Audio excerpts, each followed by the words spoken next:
Bismillah, Assalamualaikum warahmatullahi wabarakatuh. Anak-anak semuanya atau teman-teman semuanya, di sini materinya adalah tentang perpajakan. Materi yang cukup menyenangkan sebenarnya ya. Karena kita bisa menghitung pajak secara langsung. Jadi bukan cuma sekedar bayar doang, tapi nggak tahu nih, kok tiba-tiba segini.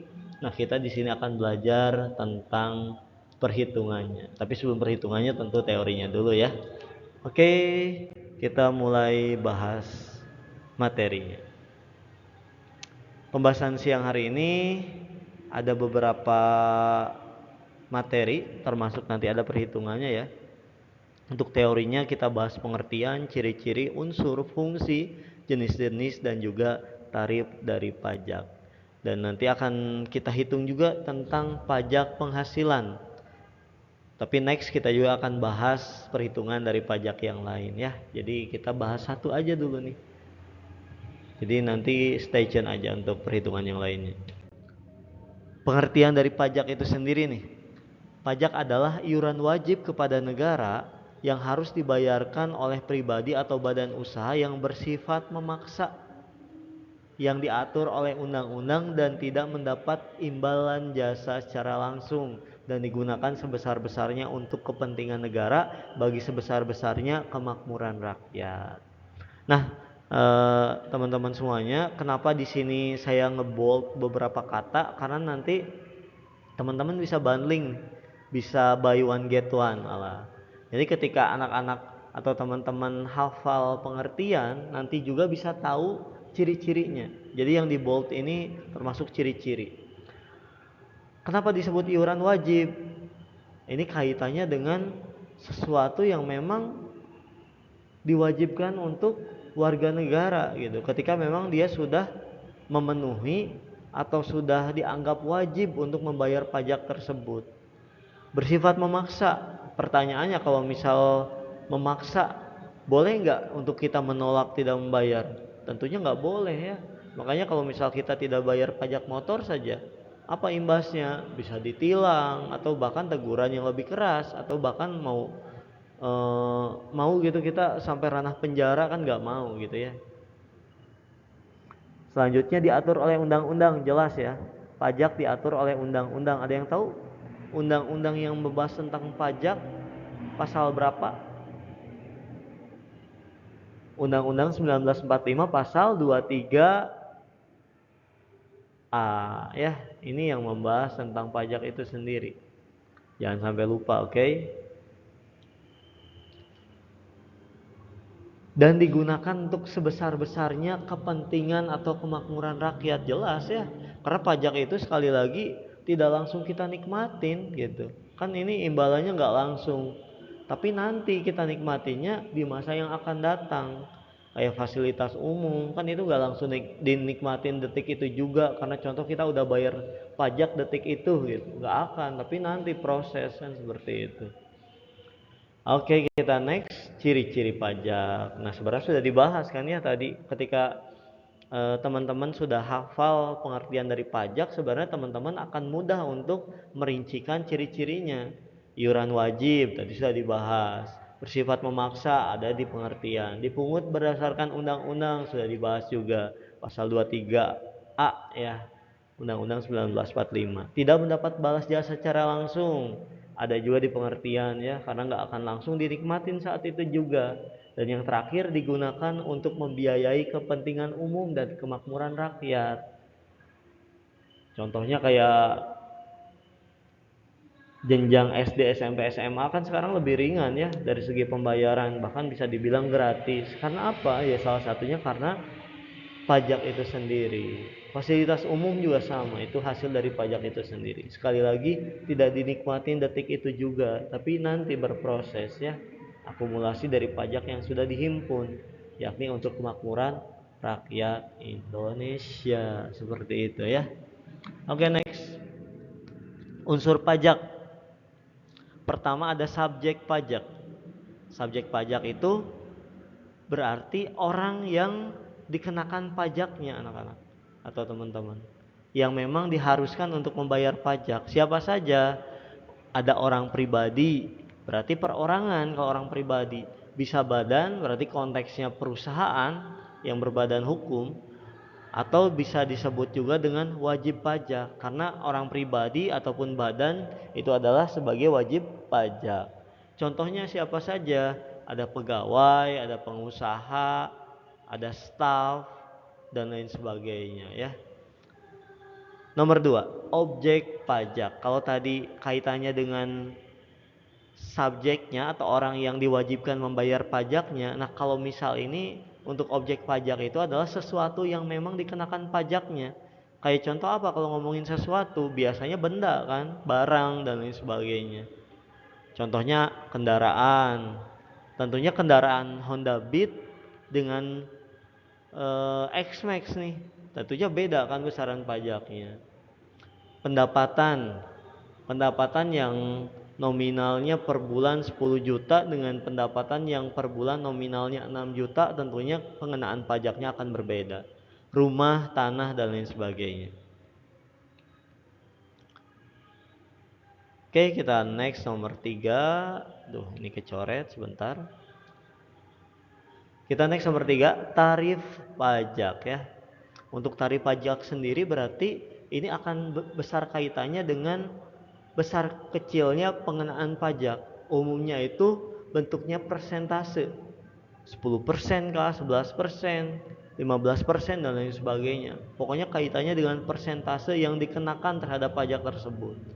Oke, itu untuk unsur pajak. Kita next pembahasan yang selanjutnya. Oke, next kita akan membahas tentang fungsi pajak ya. Nah, anak-anak atau teman-teman semua, saya bikin singkatan nih ya, supaya mudah untuk dihafal atau mudah untuk diingat. Apa nih singkatan dari fungsi pajak? Saya buat singkatannya A M D S ya. Singkatannya AMDS. A-nya apa? A-nya adalah fungsi anggaran atau alokasi atau budget ya. Fungsi di sini adalah pajak sebagai sumber dana bagi pemerintah untuk membiayai pengeluaran-pengeluarannya kepada beberapa sektor. Emang gaji PNS, gaji aparat, terus subsidi untuk BOS, pembangunan dan lain sebagainya, dari mana uang? Tentunya dari pajak ya. Itu makanya pajak disebut sebagai fungsi alokasi. Nomor 2, fungsi mengatur atau regulasi. Pajak sebagai alat untuk mengatur dan melaksanakan kebijakan pemerintah dalam bidang sosial dan ekonomi. Contohnya besaran pajak ekspor dan besaran pajak impor. Jadi kaitannya dengan fungsi regulasi di sini tentu akan besar kaitannya dengan dasar hukum, dengan kebijakan ya. Ketika pajak ekspor, tentu baiknya dinaikin atau diturunin pajaknya. Ya tentu baiknya diturunin, jangan terlalu besar gitu ya, supaya semangat untuk melakukan ekspor dalam negeri bisa naik. Sedangkan untuk impor baiknya diturunin atau dinaikin, tentunya dinaikin supaya impor tidak terlalu banyak. Selain dari itu juga ketika ada barang masuk dari luar negeri, itu bisa meningkatkan pendapatan nasional atau bisa berpengaruh besar terhadap devisa untuk Indonesia seperti itu. 3, fungsi distribusi. Pajak memiliki fungsi untuk mendistribusikan pendapatan secara merata demi tercapainya pemerataan pendapatan dan kesejahteraan masyarakat. Contohnya pemerataan pembangunan. Itu ya, D itu distribusi, jangan lupa. Jadi gimana caranya pajak yang sudah dihimpun dari rakyat atau dari masyarakat bisa kembali lagi ke rakyat. Karena dari rakyat harusnya untuk rakyat lagi. Tapi gimana caranya? Bukan cuma didapatkan oleh rakyat, tapi bisa merata oleh masyarakat gitu, atau dinikmati oleh masyarakat secara merata gitu. Oke, kita next yang terakhir nomor 4, fungsi stabilisasi. Jadi pajak sebagai alat untuk menyeimbangkan perekonomian negara agar tidak terjadi inflasi. Berarti kan kalau misal kaitannya dengan fungsi stabilisasi atau dalam singkatan ini adalah S, berarti pajak tersebut bisa jadi solusi, bisa jadi jalan keluar. Karena kita tahu bahwa pajak itu biasa kita sebut sebagai kebijakan fiskal ya, jangan sampai lupa nih, fiskal, oke? Oke, fiskal. Susah nulisnya ya.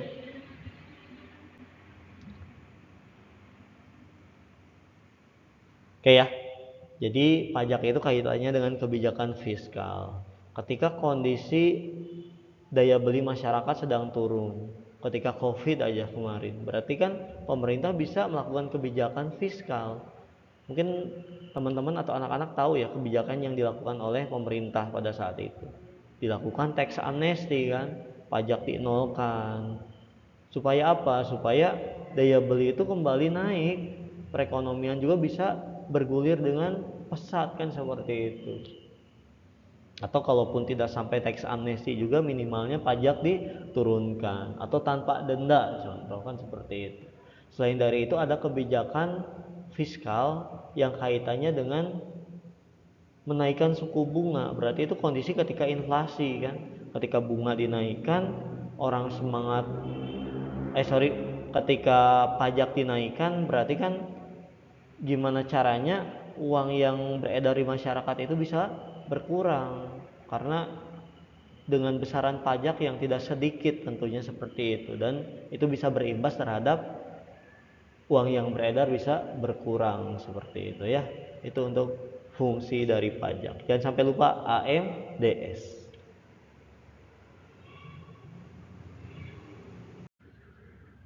Selanjutnya pajak menurut sifatnya dibagi jadi 4, ada pajak subjektif atau subjektif.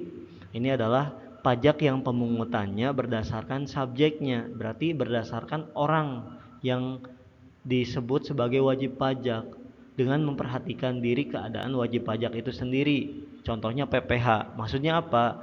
Ketika bicara tentang wajib pajak, beda antara ketika dia penghasilannya rendah atau minimum dia bayar pajak dengan penghasilannya yang tinggi. Berarti itu kaitannya dengan orang itu sendiri gitu ya.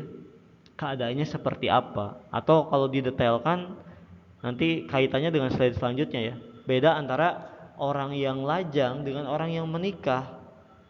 Beda antara orang yang sudah menikah tapi belum punya anak dengan orang yang sudah menikah dan sudah punya anak. Beda antara anaknya 1 dengan anaknya 2 atau 3 seperti itu. Berarti itu kaitannya dengan pajak subjektif. Yang kedua, pajak objektif. Nah, di sini pajak yang pemungutannya berdasarkan objek pajak tanpa memperhatikan keadaan diri wajib pajak. Contohnya ada PPN, PBB, pajak kendaraan bermotor, dan PPNBM. PPN itu kan pajak penghasilan, PBB pajak bumi bangunan, PPNBM pajak pertambahan nilai untuk barang mewah ya, seperti itu. Kayak contoh Lamborghini dan lain sebagainya. Nah, maksudnya kalau pajak objektif itu erat kaitannya dengan objek dari pajak itu sendiri atau objek yang dikenakannya gitu, tanpa memperhatikan keadaan wajib pajaknya atau keadaan si wajib pajaknya. Kayak contoh, kalau misal Raffi Ahmad dia punya Honda Beat, ya tetap berarti pajaknya sesuai dengan tarif Honda Beat. Jangan mentang-mentang Raffi Ahmad contoh banyak uang, akhirnya pajak Honda Beat besarnya sama dengan pajak T-Max, kan gak mungkin seperti itu gitu ya. Kalau misal memang Honda Beat ya Honda Beat gitu, terlepas yang punya Honda Beatnya orang kaya, jadi nggak bisa kayak gitu itu ya. Oke, next, pajak pusat. Pajak pusat adalah pajak yang dipungut oleh pemerintah pusat melalui aparat pemungut pajak. Berarti yang memungutnya itu langsung dari pemerintah pusat. Contohnya itu PPh atau pajak penghasilan, PPNBM atau pajak pertambahan nilai barang mewah, pajak bumi bangunan dan lain sebagainya. Adapun pajak daerah itu bisa dibilang kebalikan dari pajak pusat atau sesuai dengan namanya. Berarti kalau pajak daerah yang memungutnya adalah pemerintah daerah. Pajak yang dipungut di sini nih pengertiannya oleh pemerintah daerah, baik oleh pemerintah provinsi atau pemerintah kota atau kabupaten. Berarti nanti akan jadi penghasilan untuk daerah tersebut gitu ya, bukan untuk pusat. Contohnya pajak hotel dan restoran. Kalau hotel dan restorannya ada di Bandung, tentunya untuk pendapatan Bandung itu sendiri, bukan untuk Jakarta, Cirebon dan lain sebagainya. Pajak reklame atau pajak iklan. Oke, next. Selanjutnya tarif pajak. Tarif pajak kita bagi jadi 4. Pertama, tarif pajak progresif atau naik. Adapun di sini tarif pajak progresif adalah tarif pemungutan pajak dengan persentase pajak yang semakin meningkat seiring pertambahan jumlah pendapatan. Jadi kalau pendapatannya makin naik atau makin besar, atau contoh tadi jadi 5 juta jadi naik 15 juta, tentunya makin besar pendapatannya, maka pemungutan pajaknya juga akan makin besar atau tarif dari pajaknya juga makin bertambah. Contohnya adalah pajak penghasilan atau PPH. Nomor 2, pajak degresif atau tarif pajak degresif atau turun. Jadi di sini tarif pemungutan pajak dengan persentase yang semakin turun dengan semakin besarnya jumlah pendapatan yang dikenakan pajak. Tapi ini tidak berlaku di Indonesia ya. Karena semakin bertambahnya pendapatan, justru besaran pajaknya atau tarif pemungutan pajaknya semakin rendah atau semakin turun, makanya disebut degresif. Lalu di mana yang menerapkan pajak degresif? Salah satunya itu adalah Belgia. Ya kalau kita coba analisa, bisa jadi dengan diterapkannya tarif pajak degresif adalah upaya untuk memberikan motivasi supaya masyarakat bisa terus meningkatkan pendapatannya, seperti itu. Nomor 3, tarif pajak proporsional atau sebanding, yang mana di sini adalah tarif pemungutan pajak dengan persentase tetap berapapun jumlah pendapatan yang digunakan sebagai dasar pengenaan pajak. Jadi tetap saja proporsional segitu. Contohnya apa? PBB dan PPN. Kayak contoh ini, ketika kita belanja di salah satu restoran, contoh restoran yang cukup ternama, yang mana kalau ternama restoran besar pasti ada PPN dong, ada pajak pertambahan nilai dong, kan seperti itu. Nah, ketika ada PPN atau ada pajak pertambahan nilai, maka kita itu akan dikenakan besaran nominal atau persentase pajak yang sama gitu ya. Contoh, kita belanjanya dengan total belanja sebesar 100.000 dengan total belanja sebesar 1 juta, PPN-nya contoh 10%, ya tetap bakalan 10% gitu. Tidak jadi merubah nominal atau persentasenya gitu ya. Jadi persentasenya tetap sama. Termasuk ketika kita belanja sampai gede banget 20 juta contoh makannya, ya tetap persentasenya kalau 10% tetap 10%, tinggal dikalikan 10% dikali 20 juta tersebut, seperti itu ya. Nah, next yang terakhir, tarif pajak tetap. Jadi tarif pajak tetap di sini adalah tarif pemungutan pajak yang tetap untuk setiap dasar pengenaan pajak atau besarnya jumlah pajak yang dibayarkan sama. Contohnya apa? Bea materai. Tahu dong bea materai ya, yang dulunya contoh nominalnya kan 5.000 ya, sekarang 10.000. Mau itu perjanjiannya dengan nominal berapapun kan berarti tetap di bea materai yang 10.000 itu gitu ya, tetap sama. Oke, itu untuk tarif pajak. Kita next untuk pajak penghasilan nih, kita bahas. Kita bahas satu-satu ya sebelum kita bahas lebih lanjut pajak yang lainnya. Pajak penghasilan adalah pajak yang dikenakan pada orang pribadi atau badan atau subjek pajak atas penghasilan objek pajak yang diterima atau diperoleh dalam kurun waktu 1 tahun. Yang disebut sebagai subjek pajak kan di sini jelas ya. Subjek pajak adalah orang pribadi atau badan. Kita tandai, kita highlight. Pribadi atau badan itu disebut sebagai subjek pajak. Adapun kalau misal objek pajak itu adalah pengenaannya, atau kalau misal konteksnya pajak penghasilan berarti kan penghasilannya itu disebut sebagai objek pajak. Atau kalau kaitannya dengan barang berarti kan bendanya. Contohnya apa? Gaji, upah, tunjangan uang pensiun, bonus, hadiah, laba usaha dan lain sebagainya ya. Contoh tiba-tiba dapat hadiah dari kuis nih sebesar 100 juta, berarti siap-siap ada pajaknya. Atau gaji nih per bulan 10 juta, berarti siap-siap ada pajaknya. Yang kita tahu bahwa batas minimum pengenaan pajak itu di 5 juta rupiah. Nah, di sini kita bahas apa sih PTKP dan PKP? Mungkin baru dengar ya. Apa sih PTKP dan apa PKP? Nah, untuk PTKP sendiri atau penghasilan tidak kena pajak. Jadi kalau misal kita akumulasikan total pendapatan kita sebelum ditetapkan persentase pajaknya berapa, itu kita harus hitung juga PTKP atau penghasilan yang tidak dikenakan pajak. Berarti kita akan kurangi penghasilan bersihnya dikurangi dengan penghasilan tidak kena pajaknya. Baru kalau sudah dikurangi akan jadi PKP atau penghasilan kena pajak.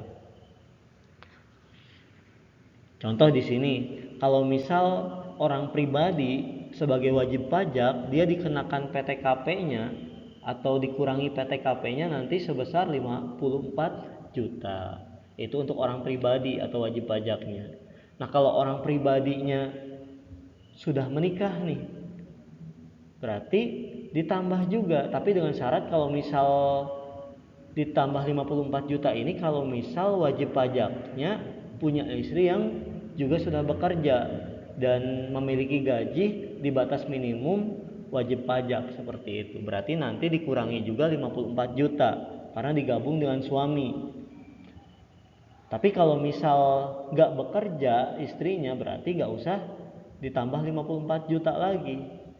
Jadi sudah cukup yang wajib pajak orang pribadi saja. Contoh dia punya istri tapi gak bekerja, berarti itu yang ini nih 4.500.000 untuk wajib pajak yang sudah menikah tapi tidak bekerja nih gitu ya. Kalau misal menikah plus istrinya bekerja berarti tiga-tiganya dimasukin gitu ya. Nah, yang terakhir kalau misal wajib pajaknya sudah menikah dan punya anak, nah berarti nanti dikenakan PTKP-nya atau penghasilan tidak kena pajaknya sebesar 4.500.000. Nah, di sini enaknya bisa sampai 3. Berarti kalau 3 tinggal dikalikan saja 4.500.000 dikali 3. Terus punya anak lagi contoh 4, 5 dan seterusnya, tetap yang dihitung PTKP-nya cuma 3 anak ya dikali 4.500.000. Adapun PKP itu penghasilan kena pajak, artinya total penghasilan bersih dikurangi penghasilan tidak kena pajak, itu disebut sebagai PKP. Jadi kalau misal contoh total penghasilan per bulannya berapa nih? Penghasilan per bulannya itu 5 juta. Berarti kan kalau penghasilan per bulannya 5 juta dikali 12 bulan, berarti berapa? Berarti 60 juta. Nah, 60 juta di situ nanti akan dikurangi dengan PTKP yang memang sesuai dengan wajib pajak tersebut seperti itu. Baru nanti hasil pengurangan penghasilan bersih dikurangi dengan PTKP itu menghasilkan PKP yang akan dihitung untuk pajaknya nantinya seperti itu ya. Nah, supaya lebih paham kita bahas di slide selanjutnya. Selanjutnya tarif pajak penghasilan untuk orang pribadi. Nah, di sini untuk tarif pajak penghasilan ada beberapa tarif yakni 5%, 15%, 25% dan 30%. Adapun untuk penghasilan 50 juta itu tarif pajaknya 5%, 50 juta sampai 250 juta 15%, 250 juta sampai 500 juta 25%, di atas 500 juta 30%. Dan ingat untuk pengenaan tarif ini ketika kondisinya memang sudah PKP. Artinya sudah dikurangi oleh PTKP. Penghasilan bersih dikurangi PTKP adalah PKP. Dan ini bukan penghasilan per bulan, tapi sudah diakumulasikan penghasilan per tahun. Karena perhitungan pajak sendiri adalah perhitungan per tahun. Nah, selanjutnya yang harus diingat anak-anak di sini untuk pengenaan PKP itu sendiri ini cukup unik lah. Tapi saking uniknya sampai banyak yang salah kaprah di sini. Maksudnya apa? Contoh ini, kalau penghasilannya 60 juta. 60 juta. Nah, kalau 60 juta kan berarti ada di range yang mana sih? Berarti kan ada di dua range kan? Di range yang ini sama yang bawahnya. Kenapa harus dua, enggak yang 50 juta doang, atau enggak sekalian yang 15% aja? Enggak bisa ya. Di yang 60 juta itu berarti kan 50 jutanya masuk yang ini, 50 jutanya masuk di sini, berarti itu 50 juta dikali 5%. Nah, sisanya itu kan 10 juta kan kalau 60 juta. Berarti masuk di yang bawahnya. Artinya yang 10 jutanya dikali 15%. Jadi harus seperti itu ya. Artinya disesuaikan dengan ketentuannya. Bisa jadi di total 100 juta, berarti kan gak semuanya 100 juta itu masuk di 15%. 50 jutanya berarti masuknya di 15%, 50 jutanya lagi masuk 15%. Nah, untuk bisa lebih memahami, kita coba cari contoh kasus yang lain dengan penghasilan yang lebih besar. Contoh 400 juta. Ingat, berarti 400 juta jangan langsung diakumulasikan semuanya dikalikan 25%, itu bakalan salah ya, bakalan tetot banget. Nah, 400 juta itu dilihat dari range paling bawah dulu. Kita lihat ya. Pertama, berarti kan 400 juta itu untuk yang 50 jutanya itu masuk di range yang tarif pajak 5%. Berarti 50 juta dikali 5%. Nah, ini kan batas maksimal untuk yang 5% itu 50 juta. Nah, ketika yang 50 jutanya sudah masuk di range yang 5%, artinya masih sisa berapa? Sisa 350 juta. Selanjutnya, untuk yang 350 jutanya berarti ada di range yang kedua nih. Di range yang kedua itu kan di 50 juta sampai 250 juta. Artinya kalau 50 juta sampai 250 juta itu berapa juta? Selisihnya. Selisih 50 juta dengan 250 juta. Selisihnya berapa? 200 juta. Berarti 200 jutanya itu dikali 15%. Nah, kita total berarti 50 juta tambah 200 juta berapa juta? 250 juta. Artinya masih ada sisa berapa juta? Masih ada sisa 150 juta. Selisih dari mana? Selisih yang penghasilannya 400 juta ini sudah diakumulasikan dengan total 250 juta. Berarti kan masih ada 150 juta. Berarti 150 juta sisanya itu masuk yang selanjutnya, yakni masuk yang 25% ini. Berarti sisanya 150 juta dikali 25%. Paham ya? Jadi ingat ya, harus disesuaikan dengan range-nya, masuk range yang mana nih gitu ya. Jadi jangan langsung dikalikan dengan range paling besar, tapi diakumulasikan dari yang terbawah terlebih dahulu gitu ya.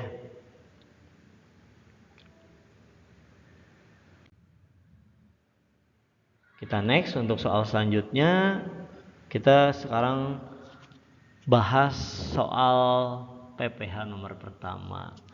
Soalnya adalah Pak Samsul merupakan staf di sebuah perusahaan ternama di Jakarta. Penghasilan bersih per bulannya adalah 10 juta. Beliau sudah menikah, istrinya belum bekerja dan memiliki 5 orang anak. Maka berapakah pajak yang harus dibayar Pak Samsul? Nah, kita tandai ya. Penghasilan bersih per bulannya 10 juta. Terus beliau tuh udah menikah nih. Istrinya belum bekerja, udah nikah tapi istrinya belum bekerja atau tidak bekerja dan memiliki 5 orang anak. Nah, ini harus di bold ya, harus di headline sama anak-anak, harus di highlight sama anak-anak. Kenapa? Karena ini akan jadi bahan untuk penentuan PTKP nantinya. Nah, pertanyaannya pajak yang harus dibayar Pak Samsul setiap bulannya. Nah, sekarang kita bahas. Nah, pertama kita hitung dulu penghasilan bersihnya 1 tahun. Artinya penghasilan per bulan Pak Samsul dikalikan 12 bulan. Berarti 120 juta. Selanjutnya kita tentukan PTKP. Nah, ini penting PTKP. Berarti PTKP-nya yang saya garis bawahi ya. Sudah menikah, istrinya belum bekerja dan punya 5 anak. Dan ingat batas maksimalnya cuma 3 anak yang dikenakan PTKP. Berarti kita masukkan pertama wajib pajaknya. Ingat ya, wajib pajak itu dikenakan PTKP-nya sebesar 54 juta.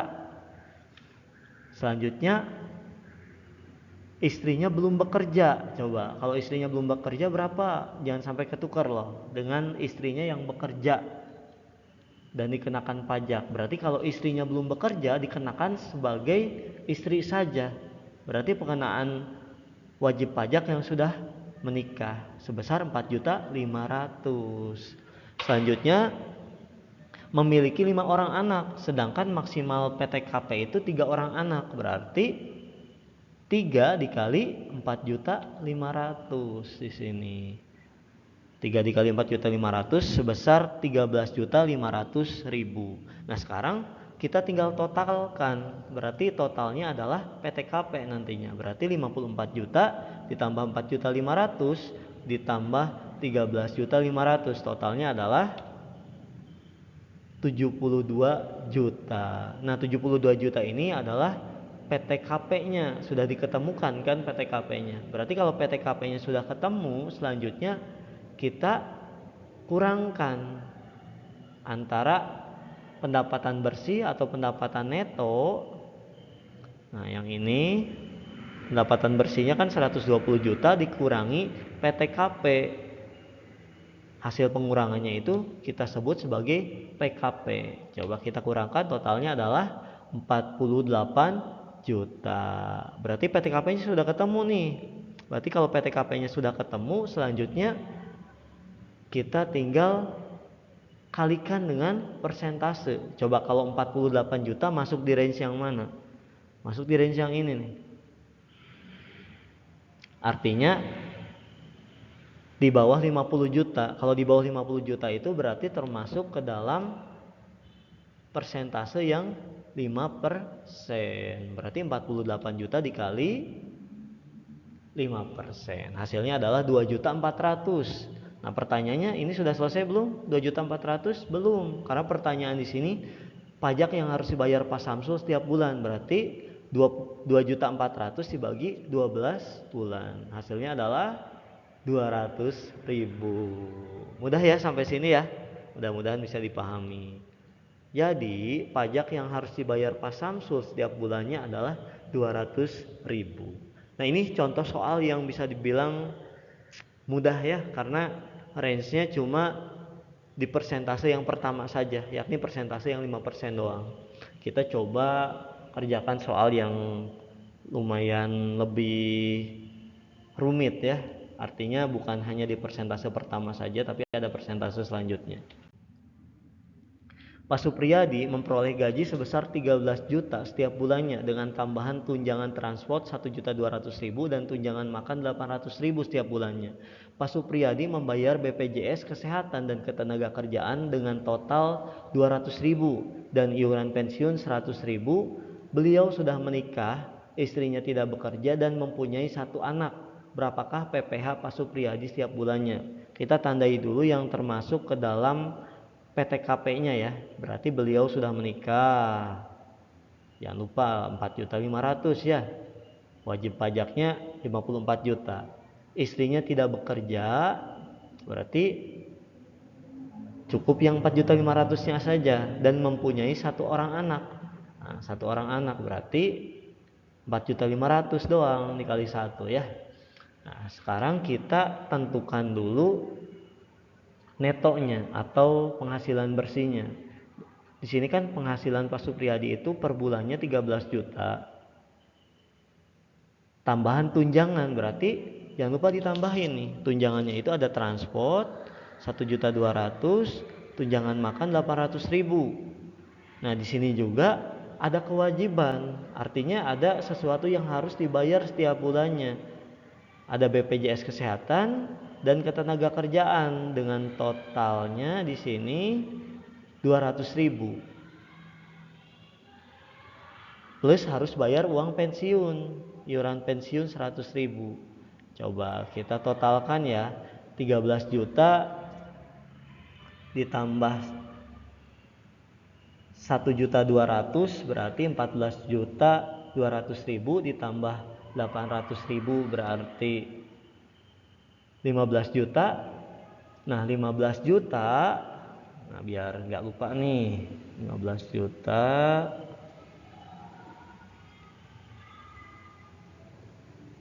berarti kan 15 juta ini masih 15 juta masih bruto ya. Kita kurangi dengan iuran BPJS Kesehatan dan Ketenagakerjaan 200.000 ditambah 100.000 berarti 300.000. Berarti 15 juta dikurangi 300.000 adalah 14 juta 700.000. Berarti pendapatan bersihnya adalah 14 juta 700.000. Nah, di sini berarti kan masih per bulan, harus dikalikan 12 bulan. 14.700.000 dikali 12 bulan adalah 176.400.000. Itu penghasilan dari Pak Supriyadi selama 1 tahun. Itu berarti sudah neto pendapatan Pak Supriyadi selama 1 tahun. Nah, selanjutnya berarti kita tinggal hitung PTKP-nya. Untuk PTKP-nya di sini sudah digarisbawahi tadi ya. Pertama adalah wajib pajak. Ingat, jangan sampai kelewat. Mau dia belum menikah atau sudah menikah, ada PTKP untuk wajib pajak, yakni sebesar 54 juta. Selanjutnya PTKP-nya adalah di sini beliau sudah menikah. Kalau sudah menikah walaupun nggak bekerja, ada PTKP sebesar 4.500.000. Itu istri. Selanjutnya ada PTKP lagi di sini. PTKP beliau atau Pak Supriyadi punya 1 anak. Berarti kalau 1 anak 1 dikali 4.500.000 berarti tetap 4.500.000. Kita totalkan 54 juta tambah 4.500.000 ditambah 4.500.000 adalah sebesar 63 juta. Berarti PTKP-nya sudah ketemu ya. PTKP-nya adalah 63 juta.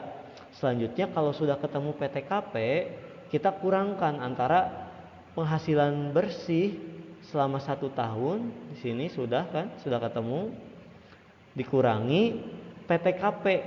Nah, yang ini ya, dikurangi PTKP. Berarti 176.400.000 dikurangi 63 juta itu adalah PKP. Hasilnya adalah 113.400.000.